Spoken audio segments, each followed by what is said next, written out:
Good morning, team. Okay, so I know that it's Saturday, but no days off, right? So I wrote a lot of you yesterday. I say a lot of you, a few of you yesterday. And I typically try to put your goals on my goal list so that I know what people are running for. But guys, please share your goals with either me, an upline that you're comfortable with, your family. Here's why. Because if you don't share your goals, nobody can hold you accountable. And honestly, guys, this job is hard when we let it, when we're the ones that are the only ones that are holding ourselves accountable, because it's very easy for us to make excuses when we find validation in that excuse, right? For instance, like, oh, my kids have soccer today. Oh, we're traveling a lot. I'm super busy with work. I don't feel like I have the energy to promote it like I used to. Like, it is very easy for us to find that excuse, right? Because we feel it. We feel the excuse. But when you have somebody that you've told your dreams to, told your goals to, it's a lot harder for them to let you talk yourself out of your goals, right? I know for sure that when I told Lindsay my goals, she held me accountable for them. She's like, I thought we wanted 12K. Like, we need to work for 12K if that's what we want. And here I am, oh, well, I'm so busy, or I'm trying. And she's like, well, that's not going to get your car paid for, right? By making excuses, that's not going to get your car paid for. By saying, oh, I'm trying. Okay, well, let's break down what we're doing, right? What are we doing? I am in Southern Lavelle, right? I think so, yeah. Hopefully. If not, then hi, Facebook. But we have to, ask ourselves what our goals are, right? Maybe it's just to re-rank. Maybe it's to have fun doing this again, right? Because I'll be honest, when you start this business, right? It's so much fun. Everybody, oh my God, it's so much fun. I want to share. I want to do this. I want to do that. Everybody should thrive with me. I love thriving. And then what happens, right? You start seeing this growth, this excitement. Everything's fun. Everything's new. And then what happens if, number one, you don't keep it? You make yourself go, oh my gosh, I'm failing. You're not failing. Number two, it becomes more of a job than it did as when you started. When you started, it wasn't a job. It was something fun to do, right? Even if it was just extra money coming in, it was never a job. It was something like that were excited to share. If it's not fun for you, you have to figure out how to make it fun. And I keep saying this. Now, nothing worth it ever comes easy. So even though this is fun and exciting, we also have to understand that there's going to be times that are not ideal, right? When someone writes you back and they make fun of you for doing direct sales, when they write you back and say, I'm not interested, please stop messaging me, when someone just completely ignores you and you're like, God, I thought we were friends, or, guess they didn't like what I had to say, right? First of all, we can never judge anybody in their life, where they're at, because we don't know what they're going through. They might be in the car. They might have read your message and go, oh, I can't write her back right now. I'm stopped at a stoplight. My green light just turned. So we can't judge when someone doesn't write us back. We also don't know if someone's willing to admit where they are in their life yet. I've had so many people just this week tell me how much they're struggling. And some people don't want the help. Some people don't want you to tell them they need the help. Some people, right? But you have to be patient, especially if you want your goals, to come to fruition, to life, to whatever. But how do we say, okay, I want 12K. I'm going to make it happen. One, it needs to be fun. Number two, eliminate the people around you that make it feel like it's not fun, or that they're not encouraging you, or, they're making it feel like a job, or they're making it feel yucky. Number 2, have someone hold you accountable. I don't care if it's a friend. I don't care if it's your kids. I don't care if it's your upline. Somebody has to hold you accountable or you're never going to do it. I know that. My kids know all my goals for Lavelle. They know all of them. They know I'm working for 600K. They know that I'm looking for new people constantly. I have never done samples. I literally have samples in my car ready to go, labeled by the DFT, like labeled by the shake flavor. So I know when I'm out and somebody wants it, I've got it right there. Am I just going to give it to them? No, I'm going to make them an account. I'm going to talk to them about the product.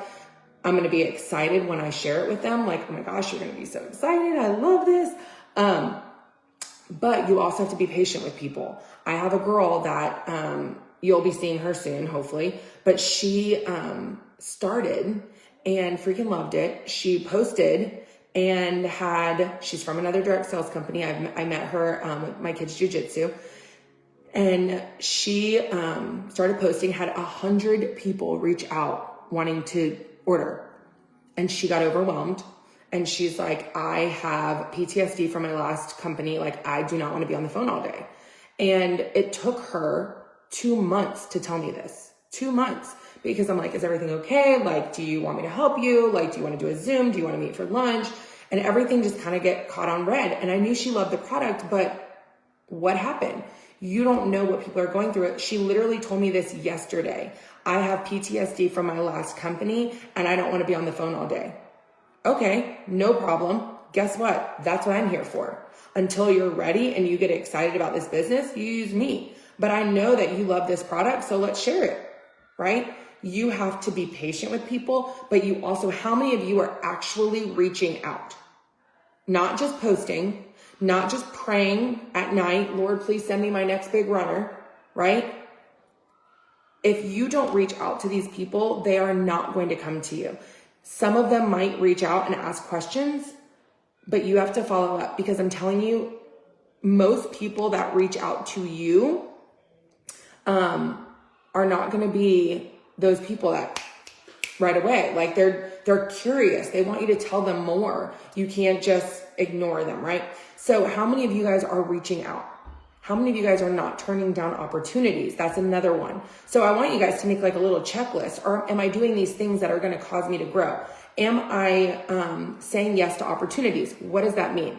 You had West Palm down the street. I say down the street. You guys might be in freaking Georgia. But you have another one in, I think, North Carolina today.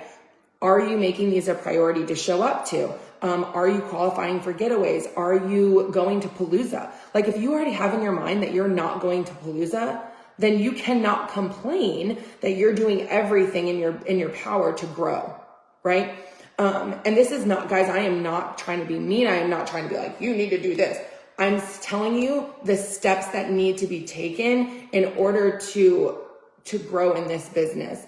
Now, if you can't go to Palooza because maybe, whatever, right? You have to do other trainings. And I say trainings, like, I don't mean jump on a Zoom all the time. I mean, you literally need to be around people that are growing. You need to hear stories. You need to hear people that are growing in this business, because what's dangerous is you can surround yourself with people in this business that continuously talk about how it's not growing, how there's nobody who wants Thrive anymore, how nobody wants MLM. And guess what happens? You start to believe it. You start to think, oh, whatever, this business is washed up. I can promise you it is not. Margie just got, I went over 1,000 new customer accounts.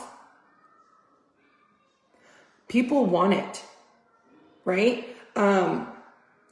And we have to be around the people who are still passionate, who are still working for these goals.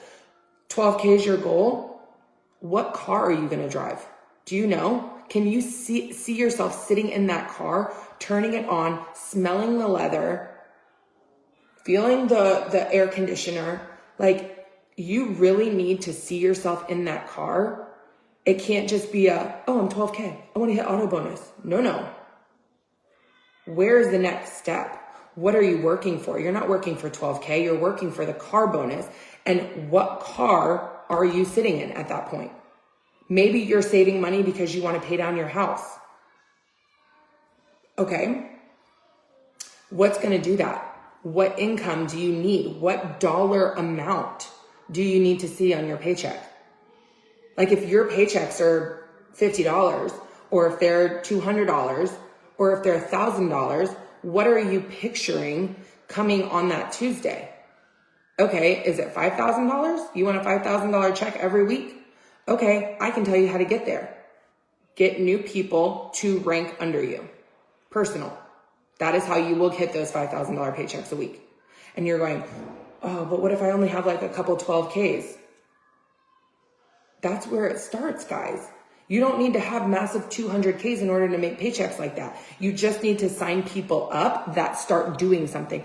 Oh my God, but Dana, how do I get them to do something? Make it exciting. Make it fun, right? When I write Danny, I tell her, okay, today we're going to reach out to people with brown hair. Okay, today we're going to reach out to people who are soccer moms. Okay, today we're going to reach out to people who post about being tired. Today we're going to, like, that's fun. It's exciting. We want to, like, it's a challenge. What are you doing to make this fun? What are you doing to make this exciting, right? Are you doing meetups, right? I have one on Thursday that I'm meeting up with people in my area. Okay, so what are we doing as leaders to get around our people? I know Leanne gets around her people a lot. I know Danny gets around her people a lot. If you're not getting around these people, then I promise you, they're not going to be excited to stay. It is what it is. People want community. They want people to hold them accountable. They want to be excited for this business, and they want someone cheering them on for their goals. So you've been plugged out a while. Maybe this is something that you're like, oh, I don't know if I can get back into it. I don't know if I can do this. Promise you, you can. I've been checked out before. I stopped promoting for a long time. I'm back. And my first couple Zooms, my first couple lives had maybe one person on them, 2 people. I could not get my team to show up, but I kept doing them. And guess what? People started showing up because they wanted to make sure I wasn't going to leave again. They wanted to make sure I was for real, that I was, totally back. And it's going to take time, but you have to be resilient enough to go through that, because we want a lot of these things. We want to be 12K. We want to be 40K. We want the car bonus. But we have to put in the work. We can't just be a post, right? Dana, do you have an accountability chat? I don't, but I will hold you accountable if you want me to. I will be that person that says, get your butt to work, get up, you can do this. You are powerful. I believe in a lot of you. You guys don't even know how many people I have on my freaking vision board. And the truth is, a lot of times I get let down because I have faith in people that don't have faith in themselves. I have faith in people that only rely on other people. This is a business. You cannot continue to rely on other people. You have to continuously find new people. So I'm getting let down by people who aren't doing the work, but guess what? I'm going to keep showing up and keep adding new people to my vision board. It is what it is. I can't make somebody show up. I can't make somebody want it. I can't make somebody, rank, but I can keep showing up and I can keep cheering them on. So this Saturday, I challenge you to get out of your comfort zone, message people, be direct. Don't be shy.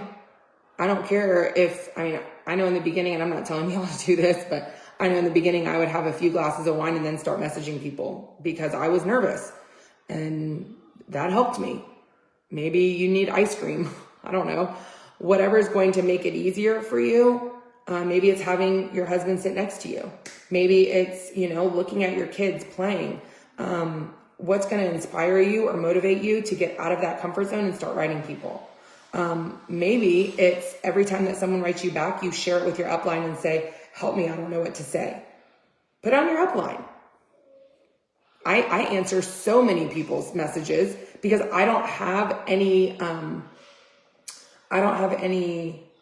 feelings about the person that they're sending me. So you might get a response back and you might immediately start putting your emotions into it and going, oh, I can't write them. I can't do this. I'm nervous. I'm this. When you send that to me, I don't know that person. I'm not nervous by them. I don't even know who they are. So I respond in a way that I would respond to the person on the street, right? And a lot of times that works because they're like, oh, wow, okay. Rather than, well, you know, it's this much money, blah, blah, blah, blah, blah, blah, right? So if you need help with somebody, put it on somebody else until you're confident enough to use it. So I think I've talked enough this morning, but I do hope that you guys use this and you guys have an awesome Saturday and you put yourself to work.